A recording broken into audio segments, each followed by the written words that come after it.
नमस्कार विद्यार्थी मित्रांनो, मागील व्याख्यानाच्या वेळी आपण गहू पिकाच्या व्यापारी उत्पादनाविषयी माहिती घेत होतो आणि यामध्ये आपण पीक संरक्षणाचा पहिला भाग पूर्ण केलेला होता, तो म्हणजे किडी कीटक नियंत्रण. गहू पिकाला प्रादुर्भाव करणारे किडे कीटक कोणते, त्यांच्यापासून पिकाला काय नुकसान होते, त्या नुकसानीचा प्रकार आणि त्यांच्या नियंत्रणाचे उपाय आपण त्या ठिकाणी पाहिलेले होते. आणि तत्पूर्वी आपण प्रात्यक्षिक क्रमांक 3 आणि 4 चा सैद्धांतिक भाग सुद्धा पाहिलेला होता आणि ही दोन्ही प्रात्यक्षिकं आपण वर्गामधील तासामध्ये सुद्धा पूर्ण केलेली आहेत.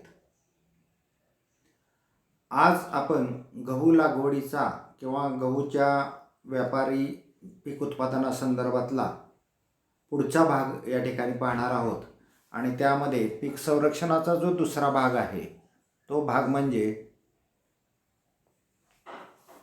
रोग नियंत्रण. तर स्क्रीनवरती तुमच्यासमोर दिसतंय, पहिला रोग आहे गव्हाला प्रामुख्याने मोठ्या प्रमाणात प्रादुर्भाव करतो तो म्हणजे तांबेरा. तर गव्हावर एकूण 3 प्रकारचे तांबेरा रोग दिसून येतात. यामध्ये काळा किंवा खोडावरील तांबेरा, दुसरा तपकिरी किंवा पानावरील तांबेरा व पिवळा तांबेरा.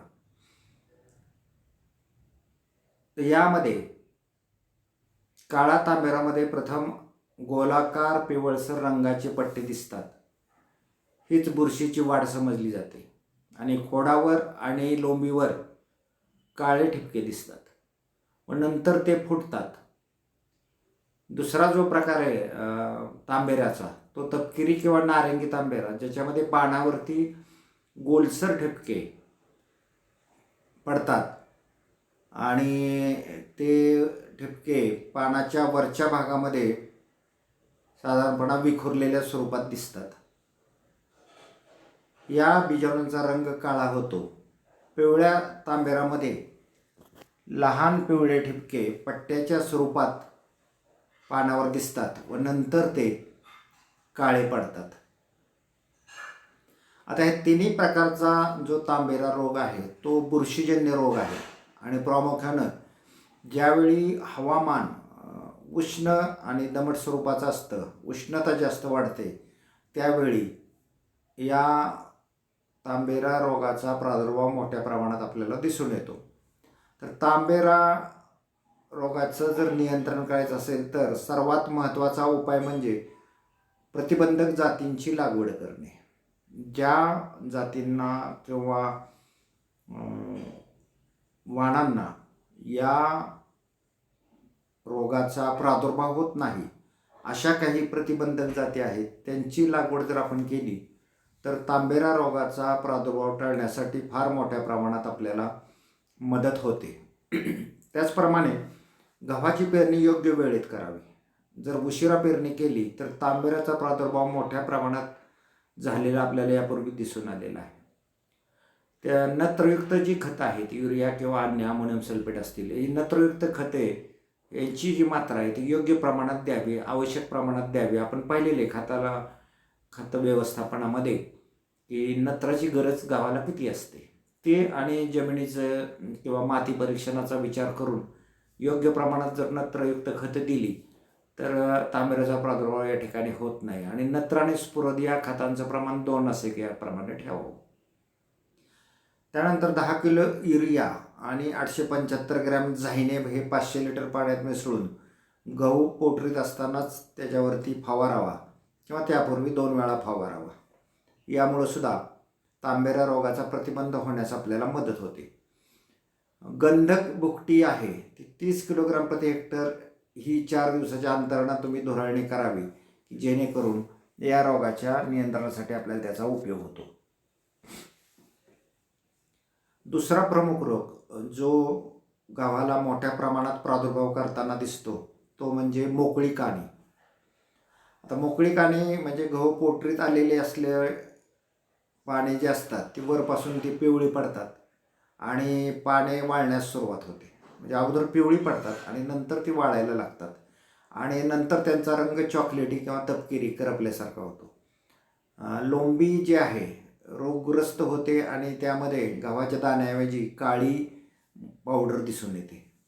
तर या मोकळी काळीचा प्रादुर्भावसुद्धा बुरशीपासून होतो. बुरशीजन्यच रोग आहे आणि याच्या प्रादुर्भावाचा प्रतिबंध करण्यासाठी आपण सुरुवातीला बियांवर सौर ऊर्जा प्रक्रिया किंवा उष्ण जल प्रक्रिया करणं गरजेचं असतं. तर बिया ज्या आहेत त्या उन्हामध्ये 2 सेंटीमीटर जाडीच्या स्तरावर जर तुम्ही तो वाळवल्या उन्हात, तरी याचा उपयोग आपल्याला प्रतिबंध होण्यासाठी होतो. रोगप्रतिबंधक जाती ज्या आहेत त्याचा जर तुम्ही वापर लागवडीसाठी केला तर या रोगाचा प्रादुर्भाव आपल्याला होताना दिसत नाही. त्यानंतर रोगग्रस्त रोपे जी आहेत दिसताक्षणी चोपटून त्यांचा नायनाट करावा, म्हणजे मोकळे काढायचा जो प्रादुर्भाव आहे ते पुढे वाढला जात नाही. त्यानंतर तिसरा जो प्रमुख रोग आहे गव्हाला प्रादुर्भाव करणारा तो फ्लॅक्स मट, ज्याला लोंबीतील काणे असं म्हटलं जातं. आणि यामध्ये रोगग्रस्त ज्वारीचे पीक निरोगी ज्वारीपेक्षा जास्त उंच वाढत नाही. म्हणजे थोडक्यात उंचीवरती परिणाम होतो, वाढीवरती परिणाम होतो. आणि जरी मोठ्या प्रमाणात फुटवे येत असले तरी कणसामधून काळी बुरशी आपल्याला आढळून दिसते. रोगप्रतिकारक जातींची लागवड करणे हा याच्यावर महत्त्वाचा उपाय आहे. रोगग्रस्त रोपे जर दिसली तर ते उपटून त्यांचा नायनाट करावा. आणि त्याचप्रमाणे बीज प्रक्रियेची शिफारस या रोगाच्या नियंत्रणासाठी आहे, आणि ते म्हणजे ॲग्रोसन किंवा सेरोसन यासारख्या बुरशीनाशकाच्या प्रक्रिया आपण केली पाहिजे. आणि त्यासाठी 2.5 ग्रॅम इतकं बुरशीनाशक प्रति 1 किलो बियाण्यासाठी आपण वापरावं आणि मग प्रक्रिया करावी. त्यानंतर जो चौथा प्रमुख रोग आहे गहू पिकाला प्रादुर्भाव करणारा तो म्हणजे करपा रोग. आणि हा सुद्धा बुरशीजन्य रोग आहे. अल्टरनेरिया बुरशीमुळं पानावरती हिरवट पिवळसर ठिपके दिसतात. कालांतराने हे ठिपके जे आहेत ते लांबट आणि गोल होतात आणि त्यांचा रंग काळपट होतो आणि सर्व पानावरती हे ठिपके नंतर मग पसरले जातात. हेल्मिंथोस्पोरियम बुरशीमुळे सुद्धा पानावरती लांबट गोलाकार पिंगट किंवा मध्यभाग फिकट असलेले तपकिरी ठिपके आपल्याला दिसून येतात आणि पाने शेंड्याकडून खाली करपत जातात. अशा पद्धतीनं करपा रोगाची लक्षणं आपल्याला सांगता येतील. आणि नियंत्रणाचे उपाय जे करपा रोगासाठी शिफारस केलेले आहेत त्यामध्ये प्रामुख्यानं पेरणीसाठी रोगमुक्त बियाण्याचा वापर करावा. बियाण्यास थायरम किंवा कॅप्टन यासारख्या बुरशीनाशकाची प्रक्रिया करावी. आणि पिकावर नियंत्रणाचा उपाय म्हणून डायथेनियम 45ची फवारणी करावी. तर या 3 नियंत्रणाच्या उपायाद्वारे आपण करपाचं योग्य प्रकारे नियंत्रण करू शकतो. आता इथं काही इमेजेस तुमच्यासमोर ते आहेत, काही फोटोग्राफ्स तुमच्यासमोर दिसत आहेत. पहिला जो तांबेऱ्याचा प्रकार आपण बघितला होता पिवळा तांबेरा पानावरचा, तो या ठिकाणी दिसतोय. दुसरा तांबेऱ्याचा प्रकार खोडावरचा तांबेरा किंवा काळा तांबेरा, याचे काही फोटोग्राफ्स तुमच्या डोळ्यासमोर या ठिकाणी पाठ्यपुस्तकातही मी ते दिलेले आहेत. आणि त्यानंतर तपकिरी किंवा पानावरील तांबेरा, तर हे तिन्ही प्रकारचे तांबेरा तुम्हाला लक्षणं ओळखण्यासाठी बघतो. तर पिवळा तांबेरा याला पट्ट्याचा तांबेरा किंवा स्ट्रीप रस्ट असं आपण म्हणूया. काळा किंवा खोडावरील तांबेरा म्हणजे स्टेम रस्ट, आणि लिप रस्ट किंवा ब्राऊन रस्ट ज्याला तपकिरी किंवा पानावरील तांबेरा असं नामकरण मराठीमध्ये आहे. तर विद्यार्थी मित्रांनो, अशा पद्धतीनं गहू पिकाला जे प्रादुर्भाव करणारे प्रमुख रोग आहेत त्यापैकी 4 प्रमुख रोगांची लक्षणं आणि उपाय तुमच्या अभ्यासासाठी आपण या ठिकाणी दिलेला आहे. प्रामुख्याने तांबेरा महत्त्वाचा आहे. काढीचे 2 प्रकार आपण पाहिले आणि त्यानंतर करपा नावाचा जो प्रमुख रोग आहे तो सुद्धा गव्हाला मोठ्या प्रमाणात नुकसान करताना दिसतो.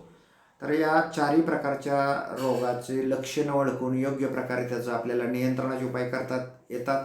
तसेच अगोदरच काही उपाय करून प्रतिबंधक उपाय म्हणून ज्याला आपण म्हणतो ते जर केले तर या रोगाचा प्रादुर्भाव होण्यासाठी प्रतिबंध त्या ठिकाणी केला जातो. त्यानंतर गहू पिकाची काढणी आणि मळणी कशी केली जाते ते आपण पाहणार आहे. सध्या तुम्ही आसपासच्या परिसरात बघितलं तर कंबाईन हार्वेस्टर तुम्हाला दिसतात, ज्याच्यावरती उभ्या पिकामध्येच हे हार्वेस्टर का जातात. ते पीक कापतात, त्याचा राहिलेला भुस्सा असतो तो भुस्सा पाठीमागं जमिनीत टाकून देतात आणि गहू स्वतंत्रपणे एकत्र गोळा केला जातो आणि तो गोळा केलेला गहू आपण ट्रॅक्टरच्या ट्रॉलीमध्ये भरून आपल्या गोदामाकडे किंवा शेतकऱ्याच्या घराकडे घेऊन जात असतो. आता पूर्वापार आलेली जी चालत पद्धत आहे काढणी आणि मळणीची, त्यामध्ये साधारणतः गव्हाचा जो पाकवता कालावधी असतो तो 115 ते 120 दिवसाचा असतो. ते जातीनुसार बदलतं हे तुम्हाला माहिती आहे. तर या अंदाजे वयोमानानुसार आणि इतर जी गव्हाची लक्षणं आहेत, गहू पिवळा पडणे, वाळणे किंवा आतील दाणे कठीण बनणे, याचा सर्वांचा अंदाज घेऊन मग पीक आपण कापायचं असते. आणि यावेळी दाण्यातील ओलाव्याचं जे प्रमाण आहे ते सुद्धा असं आपण तपासू शकतो. ते 18 ते 22 असतं. अशावेळी ते पीक पक्व झालं किंवा काढणीसाठी तयार झालं असं आपण म्हणतो. पीक तयार होताना आपण धारदार विळ्याने त्याची जमिनीलगत कापणी करावी, त्याच्या पेंड्या बांधाव्यात, काही काळ्या पेंड्या शेतातच वाळवाव्यात आणि योग्य पद्धतीने ते वाळल्यानंतर मग मळणी यंत्राच्या सहाय्याने मळणी करावी. मळणी यंत्रात दाणे फुटताना त्याची काळजी घ्यावी. तर अशा पद्धतीनं ही पूर्वापार आलेली काढणी आणि मळणीची पद्धत असली तरी आत्ताच मी सुरुवातीला तुम्हाला सांगितलं की कंबाईन हार्वेस्टरने डायरेक्ट ते पीक कापून त्याचा भुस्सा पाठीमागे जमिनीत टाकून गहू वेगळा काढण्याची जी प्रक्रिया आहे त्या कंबाईन हार्वेस्टरद्वारे एकाच वेळी केली जाते. आता या ठिकाणी तुम्हाला एक कॅप्शन दिलेला आहे. तो कॅप्शन जर वाचला तर लक्षात येईल, चांगल्या गुणवत्तेमुळे गव्हाच्या बन्सी वाणास निर्यातीसाठी मोठा वाव आहे आणि या वाणाचा वापर करून आपण विविध खाद्यपदार्थ बनवतो. असे गुणधर्म गोदावरी आणि पंचवटी या बन्सी वाणामध्ये प्रामुख्यानं आपल्याला दिसून येतात. ती ॲडिशनल माहिती जी आहे तुमच्या याच्यासाठी दिली जाते ती या ठिकाणी कॅप्शनच्या रूपामध्ये तुम्हाला दिलेली आहे. आता काढणी मळणी झाल्यानंतर आपण पाहणार आहोत उत्पन्न. महाराष्ट्रात साधारणपणे जिरायती गहू जो आहे त्याचं उत्पन्न सरासरी 6 ते 9 क्विंटल प्रति हेक्टर आहे. वैयक्तिक शेतकरी योग्य हवामान आणि इतर पावसाची व्यवस्था मिळाली तर यापैकी जास्त उत्पन्न ते काढू शकतो. परंतु सरासरी महाराष्ट्राचं जे उत्पन्न आहे जिरायती गव्हाचं, जे पावसाच्या पाण्यावर फक्त घेतलं जातं पीक, त्याचं 6 ते 9 क्विंटल प्रति हेक्टर याप्रमाणे आहे. त्याचप्रमाणे बागायती किंवा ओलिताखालील जो गहू आहे, जो कृत्रिमरित्या पाणी देऊन आपण घेतो त्याची लागवड, त्या गव्हाचं जे उत्पन्न आहे ते सरासरी उत्पन्न 25 ते 40 क्विंटल प्रति हेक्टर आहे. मेक्सिकन गहू, ज्याला बुटक्या जातीचा गहू आपण म्हणतो, त्याचं उत्पन्न जास्तीत जास्त 40 ते 50 क्विंटल प्रति हेक्टरपर्यंत आपल्याला सरासरी उत्पन्नाचे आकडे आहेत. तर अशा पद्धतीनं गव्हाचं उत्पन्न आपल्याला मिळतं. ओलिताखालील पिकाचं थोडंसं जास्त उत्पन्न मिळतं. मेक्सिकन जातीचंही आपल्याला जास्त उत्पन्न मिळताना दिसून येतं. तर या पद्धतीनं आपण व्यापारी तत्वासाठी पीक उत्पादन गव्हाचं कशा पद्धतीने केलं जातं याचं पूर्ण माहिती गहू पिकाची लागवड या सदराखाली या ठिकाणी घेतलेलं आहे. सुरुवातीलाच आपण सर्व काही माहिती घेतलेली होती प्राथमिक, आणि त्यानंतर आता उर्वरित मुद्दे जे आहेत ते आजच्या व्याख्यानामध्ये कव्हर केलेले आहेत. आता साधारणपणे ह्या धड्याचा सारांश सांगायचा झाला तर तुम्हाला सुरुवातीलाच आपण पाहिलं होतं की गहू हे कसलं पीक आहे, अन्नधान्याचं पीक आहे किंवा त्याला आपण तृणधान्याचं पीक म्हणूया. अन्नधान्यामध्ये पुन्हा हे तृणधान्याचं पीक आहे आणि हे ट्रिटिकम गोत्रातील विविध 5 प्रजातींची लागवड आपल्यामध्ये या ठिकाणी केली जाते. तुम्ही बघितलेले ट्रिटिकम अस्टिवम प्रामुख्यानं आपल्याकडं मोठ्या प्रमाणात त्याची लागवड आपल्याकडे होते. बाकी डायकोकम असेल, स्पेरोकम असेल किंवा टर्जिडम असेल यांची लागवड फारशी आपल्याकडे केली जात नाही. मात्र ॲस्टियमची मोठ्या प्रमाणात लागवड आपल्याकडे केली जाते. गहू अन्नधान्याचं पीक आहे असं म्हणतो तेव्हा गहू प्रामुख्याने त्याचे दाणे दळून आपण त्याचं पीठ बनवतात. पिठापासून चपात्या केल्या जातात, ब्रेड केले जातात, पुऱ्या बनवल्या जातात. उपमा किंवा शिरासाठी सुद्धा याचा उपयोग आपल्याला होताना दिसतो. तर अनेक खाद्यपदार्थ तयार करण्यासाठी गव्हाचा आपल्याला उपयोग केला जातो. आणि तृणधान्याच्या पिकामध्ये गहूमध्ये आपल्याला प्रथिनांचं प्रमाण थोडंसं जास्त असताना दिसून येतं. तर अशा पद्धतीने गहू बहुउपयोग आहे. गव्हाचे काढ पूर्वी लोक जेव्हा विळ्यानं जमीन आपण जमिनीलगत आपण जेव्हा पीक काढणी करतो त्यावेळी त्याचे जे काढ असतात ते काड्याच्या पेंड्या आपण घराचे कूड बनवण्यासाठी ग्रामीण भागामध्ये वापरतो किंवा इंधनासाठी सुद्धा त्याचा वापर करतो किंवा घराचे जे रोप्स असतात ते शेकारण्यासाठी सुद्धा आपल्याला याचा उपयोग होतो. आता हवामानाच्या बाबतीमध्ये आपण पाहिलं होतं की गहू हे रब्बी हंगामातील पीक आहे, शीतकटिबंधीय पीक आहे. नॅचरली त्याला थंड आणि कोरड्या प्रकारचं हवामान लागतं. जास्त धुकं, जास्त थंडी होण्यामुळं, थंडी निर्माण झाल्यामुळं होणारं धुकं किंवा तापमान वाढल्यामुळं होणारं ढगाळ वातावरण हे पिकाला हानिकारक असतं. यामुळं विविध कीटक आणि रोगांचा प्रादुर्भाव होतो. हे आपण पीक संरक्षणामध्ये पाहिलेलंच आहे. जमिनीच्या बाबतीमध्ये आपण पाहिलं होतं की पाण्याचा उत्तम निचरा होणारा भारी ती खोल जमीन शक्यतो ह्या पिकासाठी निवडावी, जी भुसभुशीत असावी, तण मुक्त असावी, त्यामधले दसकटे आणि तणे वेचलेले असावीत आणि ती सुपीक आणि पाण्याचा चांगला निचरा होणारा असावी. अशी जमीन असल्यास जास्तीत जास्त उत्पन्न घेण्यासाठी आपल्याला त्याचा वापर करता येतो. आंतरमशागमध्ये आपण पाहिलं कोळपणी किंवा 1 ते 2 खुरपण्या दिल्या जातात किंवा वेळप्रसंगी योग्य त्या तणनाशकाचा वापर करून आपल्याला तणाचं नियंत्रण करता येतं. पण यापूर्वी पाहिलं आपण तणनाशकाचा वापर करण्यापेक्षा खुरपण्या अथवा कोळपण्या केल्यामुळं जमीन भुसभुशीत होते आणि जमिनीमध्ये हवा खेळती होते, जे पिकाच्या वाढीसाठी आपल्याला उपयुक्त राहते.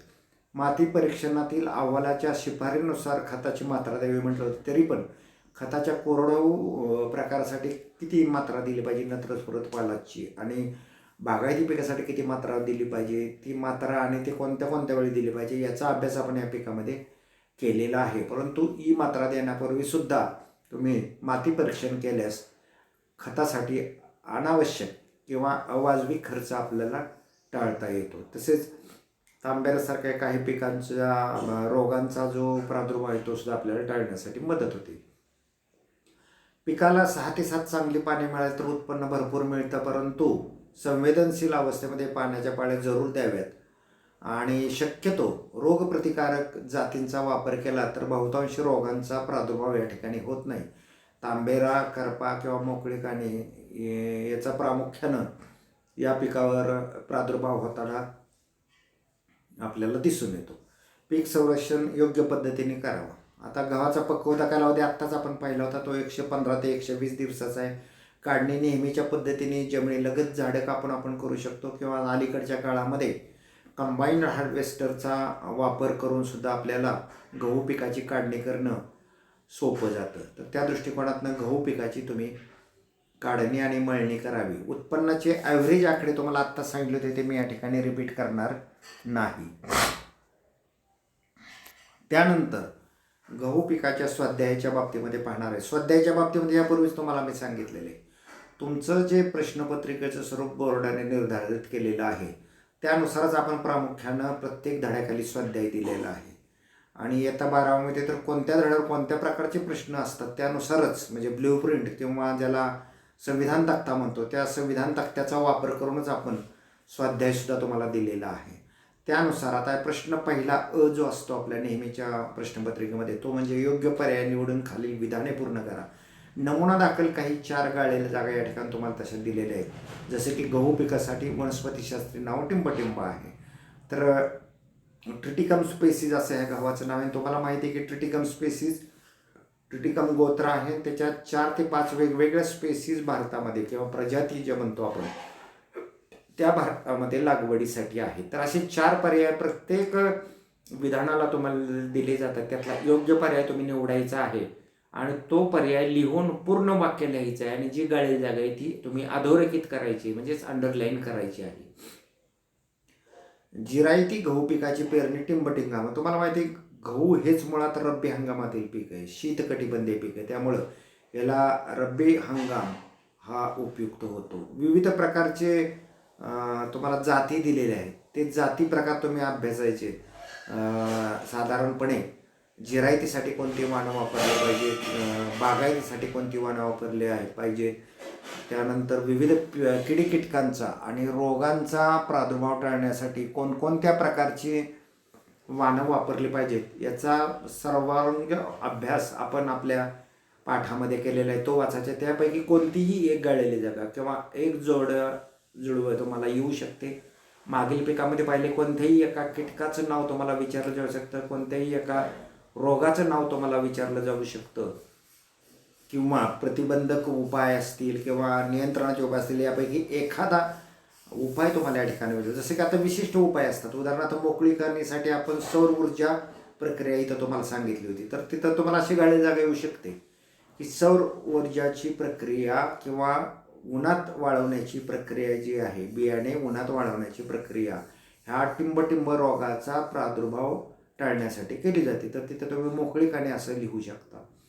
त्यानंतर रोगाची किडी कीटकाचं एखादं नाव दिलं जातं आणि किंवा जातीचं एखादं नाव तुम्हाला दिलं जातं आणि त्यानुसार त्या पिकाचं नाव तुम्हाला त्या ठिकाणी विचारलं जातं. आत्तापर्यंत आपण तुम्हाला माहिती गहू, ज्वारी, बाजरी, मका पिकं पाहिली.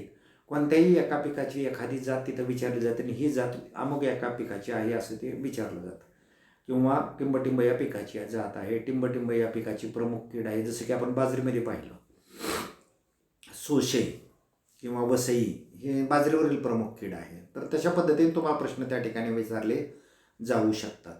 यानंतर या ठिकाणी प्रश्न पहिला ब, जोड्या लावा असा येतो. डाव्या बाजूला तुम्हाला या ठिकाणी दिसेल तर काय दिसेल, एक दिले ॲबिसिनिया म्हणजे उगमस्थान दिलेले, दुसरं HD 2089 हे तुम्हाला जातीचं नाव दिलेले, N59 जातीचं नाव दिले, नैऋत्य अफगाणिस्तान हे पुन्हा उगमस्थान दिले. एखाद्या वेळी या ठिकाणी कुटुंब विचारलं जाऊ शकतं आणि उजव्या बाजूला तुम्हाला पिकाची यादी त्या ठिकाणी दिली जाते.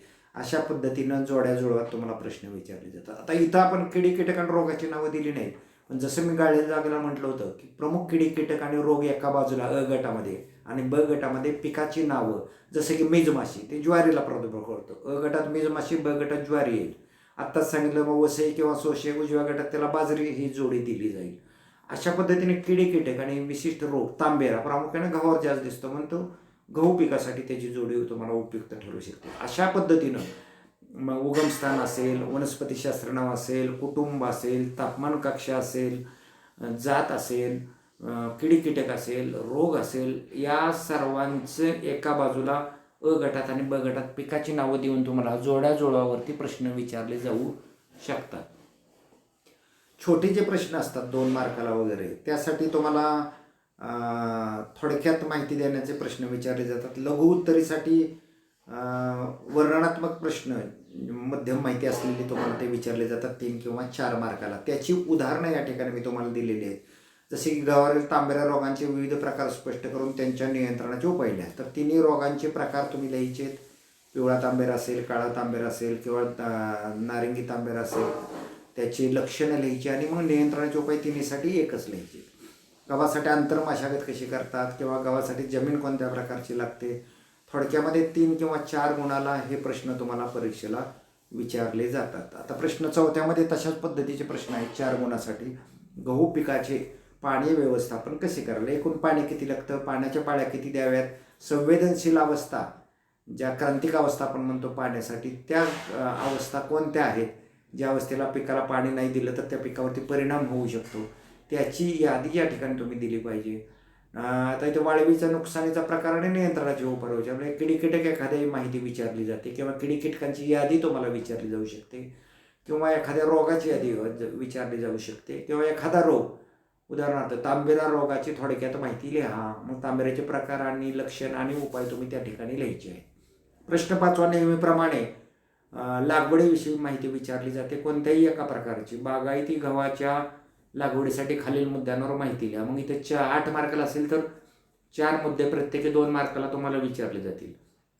आणि जे उपघटक आपण आत्तापर्यंत अभ्यासले आहेत, या उपघटकांपैकी कोणतेही 4 घटक तुम्हाला त्या ठिकाणी विचारले जातात. जसं की आर्थिक उपयोग लिहा, जमीन कोणत्या प्रकारची लागतील हे लिहा, किंवा गहू पिकासाठी हवामान कशा प्रकारचे लागते, गहू पिकास आंतरमशागत कशी करावी लागते, पूर्व मशागत कशी केली जाते, जातींची यादी करा. मग इथं 2 मार्काला असेल तर किमान 4 जाती, रोगांची यादी करा, किमान 4 रोग किंवा 2 रोग विचारले तर प्रत्येकी 1 मार्काला, किडी कीटकांची यादी करा. तर ती तुम्हाला किती मार्काला किती अपेक्षित आहे, किमान अर्धा मार्कापेक्षा कमी मार्काचा प्रश्न तुम्हाला परीक्षेमध्ये असत नाही. त्या दृष्टिकोनातून हा स्वाध्याय तुम्हाला या ठिकाणी विचारला जातो. तर विद्यार्थी मित्रांनो, जी तृणधान्याची पिकं आहेत, माझ्या माहितीपर्यंत नाचणी पीक वगळता सर्व पिकं आपण कव्हर केलेली आहेत. सुरुवातीला आपण महत्त्वाचं भात पीक पाहिलं, त्यानंतर बाजरीचं पीक पाहिलं, त्यानंतर मका पिकाची लागवड कशा पद्धतीने करतात ते पाहिलं. ज्वारी पीक व्यापारी उत्पादनासाठी कशा पद्धतीने त्याची लागवड केली जाते याचा अभ्यास आपण केलेला. आणि आज आपण गहू पीक उत्पादन कशा पद्धतीने घेतलं जातं किंवा गहू पिकाच्या उत्पादनासाठी मशागतीची कामं कोणती कोणती आहेत, ज्याला आपण पॅकेज ऑफ प्रॅक्टिसेस म्हणतो, ते सर्व या ठिकाणी अभ्यासलेले आहेत. त्याच्यावरती सारांश आपण आज पाहिलेला होता. आणि प्रश्न साधारणतः कशा प्रकारचे येतात हे तुम्हाला मी या ठिकाणी सांगितलेलं आहे. माझ्या माहितीनुसार मागं तुम्हाला प्रश्नपत्रिकेचं स्वरूपही दिलेलं आहे सुरुवातीच्या व्याख्यानामध्ये. हे प्रश्नपत्रिकेचं स्वरूप कसं असतं ते आपण अभ्यासलेलं या ठिकाणी आहे. तर अशा पद्धतीनं गहू पीक आज आपण संपवलेलं आहे. पुढच्या एखाद्या व्याख्यानामध्ये आपण चाचणीसाठी प्रश्नपत्रिकेचं स्वरूप काय असतं, सत्र परीक्षेसाठी किंवा अंतिम परीक्षेसाठी प्रश्नपत्रिकेचं स्वरूप काय असेल, परीक्षा पद्धती काय असेल याची थोडक्यात पुन्हा एकदा अवलोकन त्या ठिकाणी करूया. आणि अशा पद्धतीनं आता जे गव्हाचं जे आपण उत्पादन पाहिलं त्या गहू पीक उत्पादनाचा स्वाध्याय जो आत्ता तुम्हाला मी सांगितला तो पूर्ण स्वाध्याय तुम्ही तुमच्या वर्गपाठाच्या वहीमध्ये लिहायचा आहे. बहुतेक विद्यार्थ्यांनी, वर्गात येणाऱ्या विद्यार्थ्यांनी प्रथम 4 धड्याचे स्वाध्याय पूर्ण केलेले आहेत. त्याचप्रमाणे 4 प्रात्यक्षिकं आपण जी घेतलेली आहेत ती प्रात्यक्षिके बहुतेकांनी लिहिलेली आहेत. त्यांच्या आकृत्या व्यवस्थितपणे काढलेल्या आहेत. शेतावरती आपण आता पूर्वतयारी प्रात्यक्षिकांसाठी केलेली आहे. हळूहळू ती प्रात्यक्षिक आपण घ्यायला सुरुवात करतो आहोत. बऱ्यापैकी विद्यार्थ्यांची उपस्थिती आता वर्गामध्ये आपल्याला दिसते आहे. त्यामुळे प्रात्यक्षिकालाही आपण आता या ठिकाणी सुरुवात करणार आहोत. तर अशा पद्धतीनं गृहपाठ पण एक तुम्हाला दिलेला आहे. तो गृहपाठही तुम्ही सर्वांनी बहुतेकांनी तपासून माझ्याकडून वर्गात घेतलेला आहे. वर्गात येणाऱ्या विद्यार्थ्यांची प्रात्यक्षिक वह्या, गृहपाठ वह्या आणि स्वाध्याय वह्या वर्गपाठाच्या ह्या आत्तापर्यंत पूर्ण झालेल्या आहेत. इतर विद्यार्थ्यांनी ते घरी जे राहत आहेत त्या विद्यार्थ्यांनी रोजची रोज व्याख्यानं पाहिजे आहेत. व्याख्यानामध्ये काय अडचण असतील तर ज्या त्या विषयाच्या शिक्षकांना तुम्ही फोन करायचे आहेत. तुमच्या व्हॉट्सअप ग्रुपवर यापूर्वीच प्रत्येक विषय शिक्षकाचे फोन क्रमांक मी तुम्हाला दिलेले आहेत. एखाद्या ह्याचा तास पाहण्यामध्ये, व्याख्यान पाहण्यामध्ये तुम्हाला काय अडचण असतील किंवा एखादं व्याख्यान दिसत नसेल तर संबंधित विषय शिक्षकांना तुम्ही मोबाईलवरून तुम्ही फोन करून संपर्क करावा. काही अडचण असेल तर संपर्क करावा. ज्यांना येणं शक्य आहे त्यांनी वर्गात येऊन या सगळ्या गोष्टींचा आपल्याला अभ्यास करून घ्यायचा आहे. त्यानंतर आता जो उर्वरित वेळ आपल्याला 10 ते 12 मिनिटाचा मिळणार आहे याच्यामध्ये आपण आपलं प्रात्यक्षिक क्रमांक 5 पाहणार आहोत. एकूण 4 प्रात्यक्षिक आपण पाहिलेली आहेत. सुरुवातीला आपण प्रात्यक्षिकाची यादी तुम्हाला दिलेली आहे. त्यानंतर जमीन तयार करणे पाहिलेलं आहे, वाफे ओढण्याचा प्रकार पाहिलेला आहे, बीज प्रक्रिया पाहिलेल्या आहेत आणि पेरणी करणे हे पाहिलेलं आहे. यानंतर आजचा जो उर्वरित वेळ जो या व्याख्यानामध्ये उरणार आहे त्याच्यामध्ये आपण प्रात्यक्षिक क्रमांक 5 याकडे वळणार आहोत. आणि या प्रात्यक्षिकाचं नाव आहे बाजरी आणि ज्वारी पिकासाठी आंतर मशागत करणे. तर पेरणी कशी केली जाते इथपर्यंतची प्रात्यक्षिक आपण पाहिली होती. आता प्रत्यक्ष आंतर मशागत कशी केली जाते ते आपण पाहणार आहोत. आणि यापैकी काही पिकं आपण आपल्या प्रात्यक्षिक पिकावर पेरणार आहोत आणि त्याच्यामध्ये प्रत्यक्ष आंतर मशागतीचे प्रकार आपण त्या ठिकाणी अभ्यासणारही आहोत. तर आपण जे आता पूर्वतयारी केलेली प्रात्यक्षिक क्षेत्रात आहे त्याच्यामध्ये आता पिकं पेरण्याचं प्रात्यक्षिकही आपण लवकरच घेणार आहोत. या प्रात्यक्षिकाबरोबरच तुम्हाला जी अवजार आहेत, वेगवेगळ्या प्रकारचे अवजारं पूर्व मशागतीसाठी किंवा आंतर मशागतीसाठी वापरली जातात ती त्या ठिकाणी आणून प्रत्यक्ष त्यांचं कशा पद्धतीने त्यांचा वापर केला जातो किंवा हाताळणी केली जाते, जोडणी केली जाते याचंही प्रात्यक्षिक आपण यामध्ये पाहणार आहोत की जेणेकरून या सर्वांची तोंडओळख तुम्हाला होईल. तर यामध्ये जे पहिला भाग आहे आजच्या ह्याच्यामध्ये बाजरीसाठी आंतर मशागत करणे. आता बाजरी पिकाचे पहिले जे मुद्दे आहेत ते आपण यापूर्वीच्या व्याख्यानामध्ये पाहिलेले आहेत. आणि आंतर मशागत म्हणजे काय हे सुद्धा सैद्धांतिकचं व्याख्यान पाहत असताना बऱ्याच वेळा पाहिलेलं आहे. मशागतीचे जे 3 प्रकार आहेत ते प्रामुख्याने पूर्व मशागत, वाफे ओढणे आणि आंतर मशागत असे 3 प्रकार आहेत. जे पूर्व मशागत म्हणजे पीक पेरण्यापूर्वीची मशागत, ज्यामध्ये जमीन फोडणे किंवा नांगरणे, ढेकळे फोडणे किंवा जमीन मऊ करणे आणि जमीन सपाट करणे, त्यातले तणे धसकटे वेचून काढणे, हे सर्व प्रकार हा पूर्व मशागतीमध्ये येतो. त्यानंतर जमीन पेरण्यासाठी किंवा जमिनीला पाणी देण्यासाठी, पिकाला पाणी देण्यासाठी आपण जमिनीची जी वेगवेगळ्या प्रकारात रचना करतो त्याला वाफे ओढणे असं म्हणतो. वाफ्याचे अनेक प्रकार यापूर्वीच्या प्रात्यक्षिकामध्ये पाहिलेले आपण सपाट किंवा साधा वाफा असेल, आयताकृती सारा वाफा पाहिला आपण, गादी वाफा पिकाचे रोप तयार करण्यासाठी आपण वापरतो. त्यानंतर सरी आणि वरंबा, ज्याच्यामध्ये 2 प्रकारचे सरी आणि वरंबा आपण प्रामुख्यानं पाहिलेले आहेत. एक म्हणजे दोन्ही बाजूने वरंबा फोडलेली पद्धत, जी प्रामुख्याने आपल्याकडे ऊसासाठी वापरली जाते, आणि दुसरं म्हणजे एका बाजूने अल्टरनेटली वरंबा फोडलेली पद्धत, ज्याच्यामध्ये नागमोडी पद्धतीने पाणी दिलं जातं, म्हणून त्याला मराठीमध्ये आपण नागमोडी पद्धत असं संबोधतो. तर या सर्व वाफे ओढण्याच्या किंवा वाफेचे प्रकारची माहिती आपण मागेच घेतलेली आहे. त्यानंतर मग तिसरा प्रकार जो मशागतीचा होता तो आंतरमशागत हा आहे. आणि आंतरमशागत म्हणजे काय हे सुद्धा आपण मागं पाहिलेलं होतं की उभ्या पिकामध्ये किंवा पीक पेरल्यानंतर जी मशागत केली जाते त्याला आपण आंतरमशागत असं म्हणतो, ज्याच्यामध्ये प्रामुख्यानं तण काढण्यासाठीची कामं केली जातात. खुरपणी करणे असेल, कोळपणी करणे असेल, तणनाशक फवारणं असेल, खताचा दुसरा हप्ता देणं असेल, यासारखी कामं ह्या आंतरमशागतीमध्ये प्रामुख्यानं करताना दिसतात. आणि याच्यामध्ये पहिला जो आपला भाग आहे आजच्या प्रात्यक्षिकाचा तो म्हणजे बाजरीसाठी आंतरमशागत करणे. तर बाजरीमध्ये साधारणतःपणे पहिल्या 1 महिन्यापर्यंत तणांचा प्रादुर्भाव मोठ्या प्रमाणात दिसून येतो, आणि ही तणं जर वेळेतच आपण काढली नाहीत किंवा त्यांचा नायनाट केला नाही तर हे तणं आपल्या मुख्य पिकांशी स्पर्धा करतात. ती प्रामुख्यानं नत्र, अन्न, पाणी, म्हणजे नत्र म्हणजे स्फुरद असेल, पालाश असेल, सर्व प्रकारचा नत्र, स्फुरद, पालाश, त्याबरोबर काही सूक्ष्म अन्नद्रव्यही ते मुख्य पिकाला जी मिळणार असतात ती स्वतः वापर करून घेतात. त्यामुळं मुख्य पिकाच्या वाढीवरती परिणाम होतो, आणि वाढीवरती परिणाम झाला की आपोआप कंस लहान पडतात, दाणे किचकट पडतात, आणि बाजरीच्या एकूण उत्पन्नावरती सुद्धा मोठ्या प्रमाणात परिणाम होताना आपल्याला दिसून येतो. म्हणून वेळेतच या तणाचं नियंत्रण करणं गरजेचं असतं. पहिल्या 30 दिवसामध्ये प्रामुख्यानं जर तुम्ही अशा पद्धतीचं तणांचं नियंत्रण केलं तर मग पीक उत्पन्नावरती फारसा परिणाम होत नाही. पेरणीनंतर 10 दिवसांनी पहिली आणि 20 दिवसांनी दुसरी विरळणी आपण करतो. या विरळणीमध्ये साधारणतः जिथं दाटी झालेली असतील अशा ठिकाणची झाडं उपटून आपण काढून टाकतो की जेणेकरून पीक स्पर्धा कमी व्हावी, आणि ज्या ठिकाणी अजिबातच गॅप्स आहेत म्हणजे झाडं उगवलेली नाहीत, रोपं उगवली नाहीत, अशा ठिकाणी आपण नांग्या भरण्याचं काम करतो, आणि जेणेकरून वनस्पतींची जी संख्या हेक्टर आहे ती कायम ठेवण्याचा प्रयत्न करतो की त्यामुळं पिकाचं जे सरासरी उत्पन्न आहे आपल्याकडे शिफारसीत त्याच्यानुसार ते उत्पन्न प्राप्त व्हावं, यासाठी अशा पद्धतीची आंतरमशागत आपल्याला करावी लागते. त्यानंतर दुसऱ्या विरळणीच्या वेळी 2 रोपातील अंतर आपल्याला 15 सेंटीमीटर इतकं ठेवलं जातं, आणि तुम्हाला माहिती 2 ओळीतील अंतर आपण 30 ते 45 सेंटीमीटरपर्यंत ठेवू शकतो.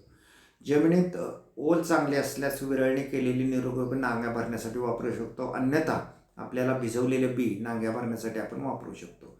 तणाचं नियंत्रण करायचं असेल तर आपल्याला खुरपण्या किंवा कोळपण्या द्याव्यात किंवा तणनाशकाचा वापर करावा. परंतु तणनाशकाचा वापर करण्याऐवजी जर खुरपण्या आणि कोळपण्या दिल्या तर तणाच्या नायनाटाबरोबरच जमीन भुसभुशीत होण्यास मदत होते, आणि त्यामुळे जमिनीत हवा खेळती राहते.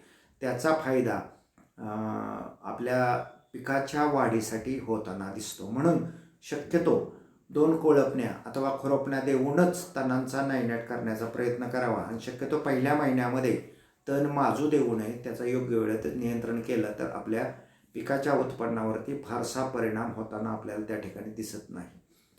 रासायनिक पद्धतीनं जेव्हा आपण तण नियंत्रण करतो त्यासाठी ॲट्रोझिन नावाचं जे तणनाशक आहे ते हेक्टरी 1 किलो या प्रमाणात घेऊन 500 लिटर पाण्यात मिसळून आपण हेक्टरी फवारलं तर, किंवा यासारखी असंख्य अनेक उत्पादनं बाजारात मिळतात तणनाशकं, त्यांचा वापर करून आपल्याला तण नियंत्रण करता येतं. तर अशा पद्धतीनं बाजरी पिकासाठी आंतरमशागतीची आपल्याला शिफारस केलेली आहे. तर आंतरमशागतीचा मुख्य हेतू तण नायनाट करणे आणि तणाचा बंदोबस्त केल्यामुळं पिकाच्या वाढीवरती आणि पर्यायाने उत्पन्न होणारा जो परिणाम आहे तो परिणाम टाळणं हा आंतरमशागतीचा प्रमुख हेतू आहे. त्यानंतर दुसरा जो भाग आहे आजच्या प्रात्यक्षिकामधला तो म्हणजे ज्वारीसाठी आंतरमशागत कशी करावी.